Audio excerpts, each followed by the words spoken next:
Leo tutajibu maswali mawili ambayo huulizwa sana kwenye midahalo ya kidini.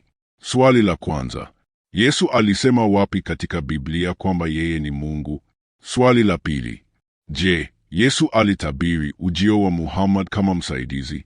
Tuanze na swali la kwanza. Katika kitabu cha Yohana sura ya 10, mstari wa 30, Yesu anasema hivi: mimi na Baba tu umoja. Wayahudi waliomsikia walitaka kumpiga mawe, wakisema anafanya kufuru kwa kujilinganisha na Mungu.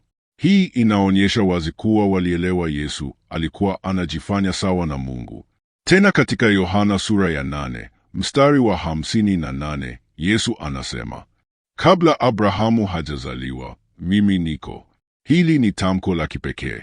Maneno haya mimi niko ni sawa na jina ambalo Mungu alijitambulisha kwa Musa katika Kutoka 3:14.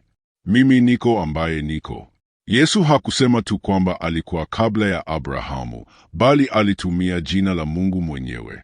Na tena, Wayahudi walitaka kumpiga mawe kwa maneno hayo. Sasa turudi kwenye swali la pili. Waislamu mara nyingi husema kwamba Yesu alitabiri ujio wa Muhammad kwa kumwita msaidizi. Lakini je, Biblia inasema nini? Soma Yohana sura ya 14, mstari wa 26. Lakini msaidizi, yaani Roho Mtakatifu, ambaye Baba atampeleka kwa jina langu, atawafundisha yote na kuwakumbusha yote niliyowaambia. Yesu hapa anaeleza waziwazi kwamba msaidizi ni Roho Mtakatifu, si mwanadamu.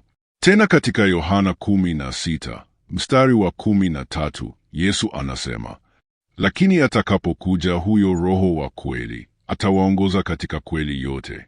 Yesu anasema Roho huyo atakuja kwa wanafunzi wake waliokuwepo, si miaka 600 baadaye kwa mtu mwingine. Kwa hivyo, si sahihi kusema kuwa Yesu alitabiri kuja kwa Muhammad katika aya hizi. Hitimisho ni hili. Yesu hakusema kwa maneno ya moja kwa moja, mimi ni Mungu, niabuduni, lakini alitumia majina na sifa za Mungu ambazo Wayahudi walielewa vyema. Na kuhusu msaidizi, Biblia iko wazi kabisa kwamba ni Roho Mtakatifu, si Muhammad. Fikiria vizuri. Soma Biblia mwenyewe. Usikubali kupotoshwa na tafsiri zisizo sahihi.